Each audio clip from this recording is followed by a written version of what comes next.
Madame, Monsieur, bonjour. Patriotisme, engagement citoyen et communautaire, éducation civique, réarmement moral et entrepreneurial. Les jeunes Camerounais sont au centre de toutes les attentions à la faveur de la fête de la jeunesse. Jubilé de diamants, d'un événement fédérateur du fer de lance de la nation. La fête de la jeunesse a 60 ans, sans ride et toujours porteuse d'espoir pour cette frange importante de la population du Cameroun. Tour et contour avec l'invité Triple D, ambassadrice de solutions pour l'Afrique, ambassadrice nationale du programme national d'éducation civique par le réarmement moral, civique et entrepreneurial. Présidente Marie-Victoire Vénus Ploton, bonjour. Bonjour Monsieur Ayangba, merci beaucoup à CRTV de me permettre de m'exprimer à cette émission Triple D. Je vous remercie encore. Jeunesse au cœur des grandes espérances pour un Cameroun uni, stable et prospère. Voilà le thème retenu pour cette édition. Un thème qui parle bien de l'attention que les pouvoirs publics portent à cette jeunesse du Cameroun. En effet, youth at the heart of great hopes for a stable, united and prosperous Cameroon. Alors ce thème, en effet, est toujours, comme la ville de lancement national d'ailleurs, retenu au niveau de la présidence de la République. Et cette année, pour les noces de diamants, c'était à Garigombo dans la région Est, dans le département de la Bumba-Ngoko, avec le chef-lieu Yokadouma, que je salue. Alors, j'aime bien cette question qui me rappelle un peu les commentaires de texte quand nous étions jeunes, où on nous demandait justement de définir les termes. Mais moi, j'ai plutôt envie de rester sur le terme cœur. D'abord parce que c'est le cœur, il y a ce lien affectif par rapport justement à cette jeunesse si importante, parce qu'elle représente plus de 60% de la population du Cameroun, et c'est le fer de lance et l'avenir du pays. Et puis au cœur, parce que justement, c'est avec elle, pour elle et par elle que, d'ailleurs depuis toujours, en réalité c'est écrit aujourd'hui, mais depuis toujours, je veux dire, le développement a toujours en tête de mettre les jeunes au cœur, puisque ce sont eux qui feront l'avenir. Donc je crois qu'en effet, le thème qui fait suite au plan national jeunesse qui a été décliné à la mi-janvier à Yaoundé par plusieurs partenaires internationaux et naturellement le ministère de la Jeunesse et de l'Éducation civique, le MINJEC. Je crois que cela correspond bien à un prolongement et nous sommes donc sur un nouveau trend, si j'ose dire. Alors, les éditions se suivent. Il y a toujours ces campagnes de sensibilisation en direction des jeunes pour être un peu plus patriotes, citoyens, battants. Le discours passe? Évidemment, il ne faut jamais s'arrêter. Quand on est en phase d'éducation, quand on est en phase d'accompagnement, je crois qu'il y a deux choses. Répéter, répéter. La pédagogie est affaire de répétition, mais surtout évaluer et voir justement comment le jeune s'est approprié un certain nombre de choses. La plus grande difficulté, vous vous en doutez, est de faire en sorte justement que cette jeunesse s'approprie. Et pour cela, le terme espérance est le terme bien choisi. Pour cela, il faut qu'ils aient l'impression que la lumière est au bout et qu'on va leur tenir la main, les autonomiser jusqu'à ce qu'ils atteignent la lumière, leur lumière. Et il faut également des modèles à suivre.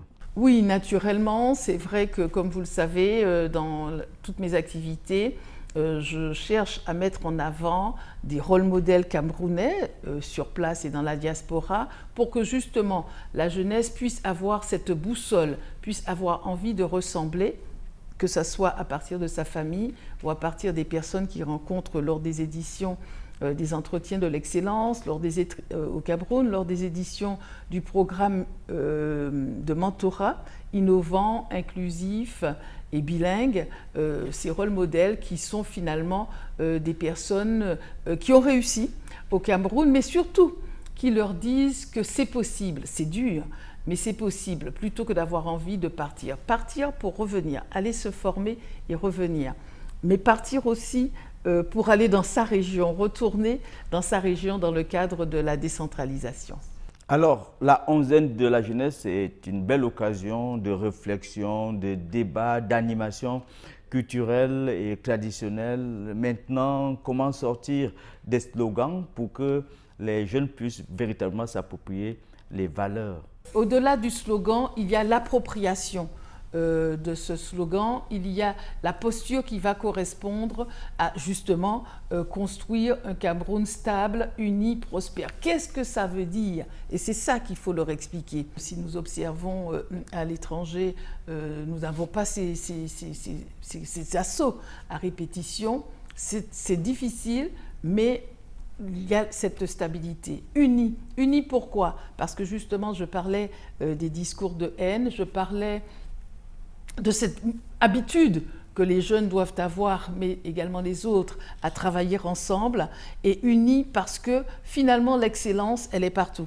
Elle est partout au Cameroun, et en plus, elle est d'autant plus partout que de plus en plus, les clans, les ethnies, les populations originaires de certaines régions se retrouvent un peu partout sur l'ensemble du territoire. Et prospère, eh bien parce que justement, au fur et à mesure, le taux de croissance augmentant, le désendettement cherchant à être réduit, même si on est obligé de passer par cette étape, si on veut atteindre la semi-industrialisation, eh bien prospère parce que c'est un pays riche. Prospère parce qu'il est riche aussi de sa population, prospère parce qu'il y a des terres arables, des mines, des ports, des capacités d'import-substitution. Et c'est surtout ça, en fait, qu'il faut développer comme état d'esprit. Le Cameroun prospère parce qu'il est riche et parce qu'il a une riche main-d'œuvre, mais attention, il faut qu'elle soit formée et qu'ils acceptent justement de passer par les fourches codines de l'évaluation et de la diplomation ou de la certification, bien sûr. Je vous reviens, Madame la Présidente, le temps pour nous de faire un petit tour des régions pour voir comment les jeunes se sont mobilisés pour marquer d'une pierre blanche cette édition de la fête de la jeunesse. Il faut bien dire que c'est le jubilé des diamants. Reportage.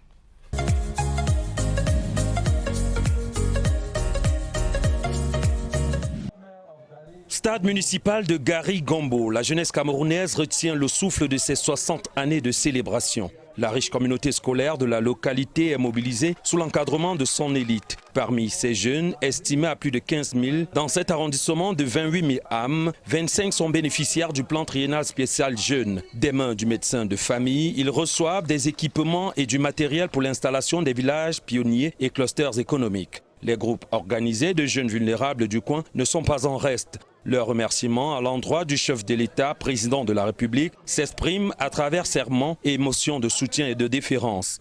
C'est par une marche sportive que les activités de la onzaine de la jeunesse ont été lancées par le secrétaire général représentant le gouverneur du Nord-Ouest. Jeunes et moins jeunes, les leaders d'opinion, en passant par les autorités administratives, ont sillonné les artères de la ville de Bamenda, scandant des chants patriotiques.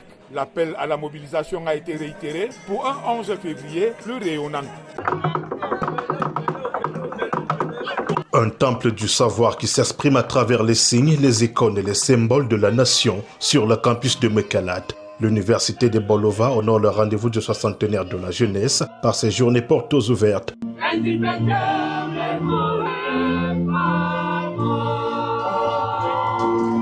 C'est la redécouverte des potentialités en termes d'effectifs et des réalisations au sein de 9 établissements. Au sein des grandes écoles, les élèves ingénieurs du génie rural à l'Institut supérieur d'agriculture du bois, de l'eau et de l'environnement innovent à travers des projets adaptés à la zone équatoriale. Comme lors des années précédentes, la Semaine de la jeunesse 2026 donnera l'occasion aux jeunes et à la municipalité d'Afan-Loum de faire le point de leur partenariat socio-économique. Ici, les défis qui se présentent aux jeunes sont nombreux. Nous avions des projets très engagés. Nous sommes en train de lancer l'agriculture et également l'élevage. Ça occupe la moitié des jeunes. Chaque année, la commune finance quelques projets. Le fait que le gouverneur soit à Fan, c'est un acte fort. Donc ils doivent doubler d'efforts pour travailler et la commune va continuer à les soutenir. Ainsi encadrée, la jeunesse d'Afan-Loum peut envisager son avenir avec beaucoup d'assurance.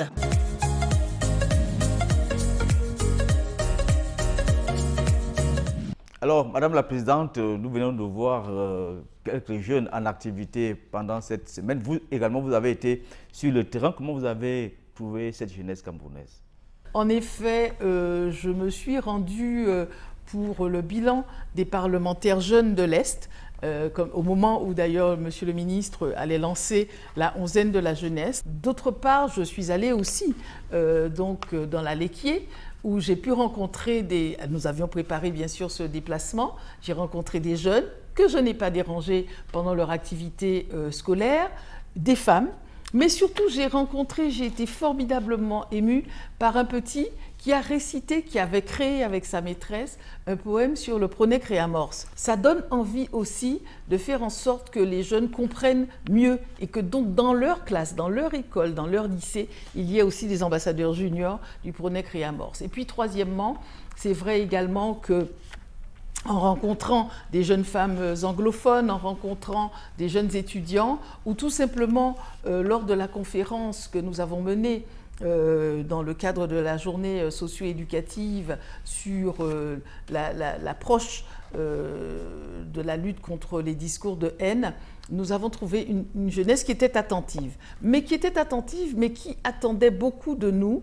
Et donc, ce qu'il faut leur dire, c'est vraiment que c'est leur autonomisation qui est recherchée, c'est-à-dire le fait que justement, ils puissent avancer jusqu'à ce qu'on leur lâche la main. Comme partout, à tous les moments de la vie, il y a des difficultés, mais comme partout, à tout le moment, nous ne cédons pas. Et les jeunes ne doivent pas céder à la désespérance. L'argent, c'est important. Mais ce qui est encore plus important, c'est comment bien gagner l'argent et comment faire en sorte justement de donner à manger à d'autres. Comment partager cette richesse. Et je crois que de ce point de vue-là, moi j'ai senti une jeunesse qui avait envie. J'ai senti une jeunesse qui avait envie, mais j'ai senti une jeunesse qu'il fallait tenir, qu'il fallait accompagner vers l'excellence, qu'il fallait respecter tout simplement.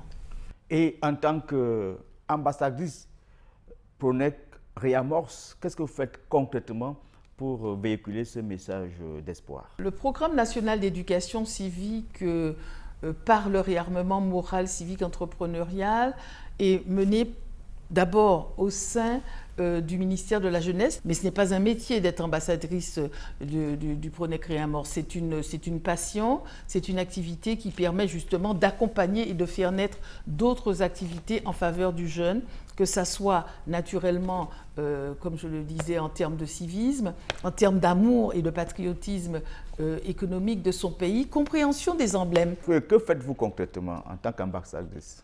Comme ambassadrice du Pronec Réamorce, bien sûr, il y a toujours cette minute de civisme. Je crois que c'est important. D'abord, faire chanter l'hymne national, comme on fait dans d'autres pays. En France, ça se faisait il y a encore une trentaine d'années, régulièrement. Donc ça, comprendre l'hymne national.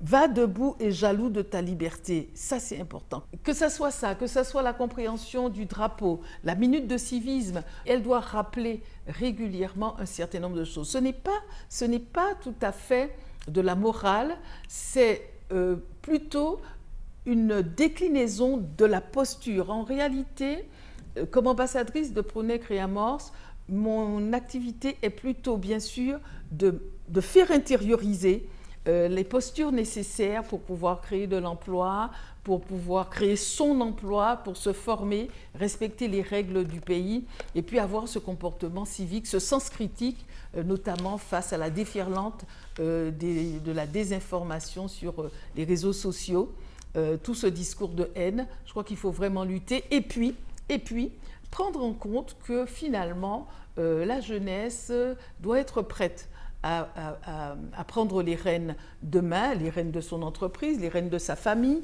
mais aussi l'engagement politique, l'engagement associatif. Et pour cela, il faut vraiment les accompagner, leur donner un cadre de fonctionnement et changer ce mindset.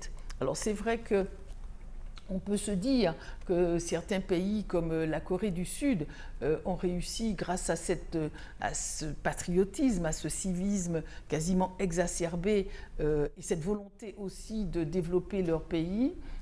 Certains pays ont réussi. Ici au Cameroun, il y a encore du chemin, il y a encore du travail, il y a peut-être une sorte de désespérance qu'il faut transformer en espérance pour que les jeunes se rendent compte que finalement, ils sont dans un pays riche, ils sont dans une perspective d'enrichissement. Le Cameroun, comme l'Afrique, que nous voulons, suivant donc les prescriptions et les stratégies de l'UNESCO, les stratégies de l'Union africaine, nous sommes dans une perspective de faire en sorte que le Cameroun, mais surtout l'Afrique, soit le continent du XXIe siècle, le continent du XXIe siècle. Et c'est ça qui doit créer l'envie, le désir d'aller encore plus loin. Alors évidemment, c'est facile à dire, c'est difficile à mettre en œuvre, je vous l'ai dit. On va y revenir. Vous êtes également fervente promotrice de l'excellence. Comment vous comptez y parvenir en passant par la jeunesse, le discours de l'excellence? Alors, l'excellence, une fois de plus, ce n'est pas quelque chose de statique. L'excellence, c'est quelque chose qui se construit, c'est une habitude qu'on prend, qu'on utilise quand on veut progresser en musique, en sport, dans toutes les activités finalement du quotidien. Donc, ce n'est pas 19 sur 20. Il vaut mieux passer, et en plus de ça, la docimologie, les notes ne sont pas toujours le moyen de mesurer l'excellence.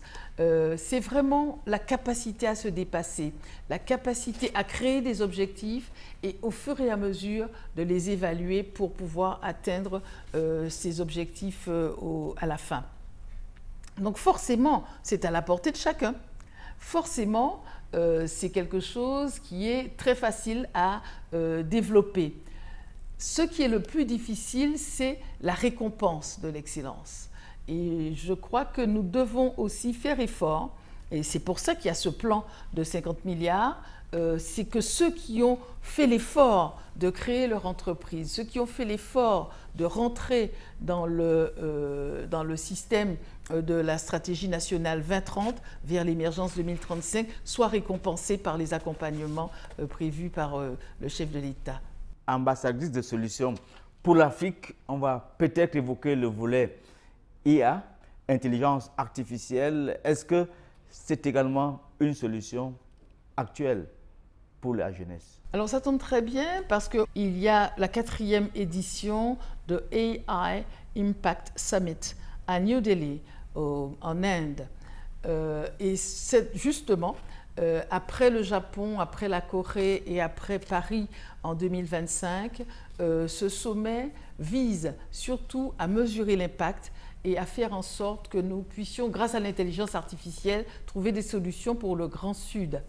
Donc, par exemple, nous savons bien que beaucoup de pays, je veux dire ce n'est pas une invention, sont pénalisés par la corruption. Si, grâce à l'intelligence artificielle, on arrive à mesurer concrètement le degré de finition par rapport aux attentes d'un projet, on pourra peut-être réduire cette corruption, réduire cette utilisation inefficace, au bout du compte, des marchés publics. L'intelligence artificielle en soi n'est pas une solution. Ce qui compte, c'est la souveraineté numérique de chacun des États, la souveraineté numérique de l'Afrique, avec des intelligences artificielles, c'est-à-dire des algorithmes qui nous ressemblent. Alors, Madame la Présidente, on dit souvent « aide-toi et le ciel ou l'État t'aidera ». Est-ce que cela est concevable dans un contexte camerounais marqué par ce rêve trompeur d'un fauteuil douillet dans un bureau administratif? Nous sommes dans une dynamique où, certes, le jeune a besoin de sécurité. En fait, c'est ça, c'est qu'il a besoin de sécurité. Mais cette sécurité, il faut lui rappeler qu'elle se construit. Et que pour qu'elle se construise bien, il faut qu'il accepte d'être guidé, accompagné. Et non pas changer toutes les 3 minutes. Il faut avoir un langage de clarté, un langage de vérité, un langage de confiance aussi envers l'adulte.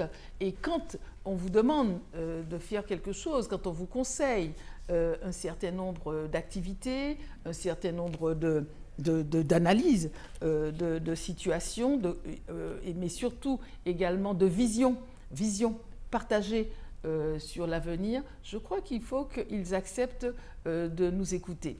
Nous avons vraiment un souci aussi, et je crois que je peux le dire puisqu'il existe dans plusieurs autres pays, de cette confiance de la jeunesse envers les prescriptions qui lui sont faites, cette défiance finalement d'une entreprise qui est enregistrée, parce qu'ils craignent qu'on puisse les surveiller. Mais comment faire? Comment faire pour être aidé si on n'est pas, comme jeune, inscrit à l'Observatoire national de la jeunesse? Comment faire pour aider une entreprise ou lui permettre d'aller faire des missions à l'étranger si elle n'est pas inscrite au registre du commerce? Et comment faire tout simplement pour pouvoir participer au développement du pays si, au moment où il faut passer à l'exportation, passer à la production, passer à la réception des intrants en attendant que nous puissions les produire nous-mêmes, si on n'est pas inscrit. Parce que tout,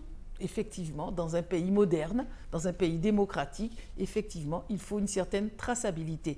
Mais rappelons-nous, ceux qui sont, entre guillemets, dans la rue, ceux qui ont quitté le système scolaire, sont ceux qui connaissent les règles de la débrouillardise. Il suffit juste, en effet, de les convaincre d'accrocher cette débrouillardise aux règles, au fonctionnement et tout simplement au civisme et au patriotisme économique et social. Madame la Présidente, on va se quitter sur vos priorités de 2026, s'agissant des actions à mener en direction de cette jeunesse camerounaise. À côté de l'outil académique, à côté de la formation professionnelle, à côté de la formation à l'agro-pastorale, à la transformation agro-pastorale, le mentorat est vraiment un outil transformateur, comme d'ailleurs l'intelligence artificielle, d'une puissance transformationnelle inouïe. Donc il faut aller faire tout en même temps, les deux en même temps, c'est-à-dire former, engager le jeune dans le domaine difficile de l'entrepreneuriat, à condition d'être formé, d'avoir une compétence. On ne se lance pas dans l'entrepreneuriat comme ça en ouvrant sa fenêtre un matin. Et en même temps, comprendre quels sont les enjeux, les objectifs de développement durable, quels sont les secteurs dans lesquels on doit se lancer, mais surtout faire une analyse de marché suffisante, c'est-à-dire être accompagné. Je suis dans ces deux directions, c'est vrai, qui est celle à la fois de créer l'incubateur, mais surtout de chercher à développer le mentorat, persévérance, confiance, dignité. Et à partir de ces outils-là, et avec de l'argent, bien sûr, mais parfois il ne faut pas toujours beaucoup d'argent pour démarrer une activité. L'argent se construit au fur et à mesure, et c'est justement tous ces projets qui seront soutenus par à la fois le président de la République, le système des Nations Unies, la Banque mondiale, qui permettront que dans les régions, qui sont aussi des lieux de ferment de l'excellence, de la production et ce qu'on appelle les zones économiques dans le pays, qui permettront justement de créer petit à petit ces poches de richesse. Tout ne se passe pas à Yaoundé et Douala. Le Cameroun est riche partout, et donc c'est là qu'il faut aussi aller chercher la richesse. Merci Madame la Présidente pour cet engagement permanent en faveur de la jeunesse camerounaise. Je vous remercie, cher Monsieur Ayangma. Je remercie également les téléspectateurs de CRTV. Restez abonnés Triple D, décentralisation, différenciation, développement. À très bientôt.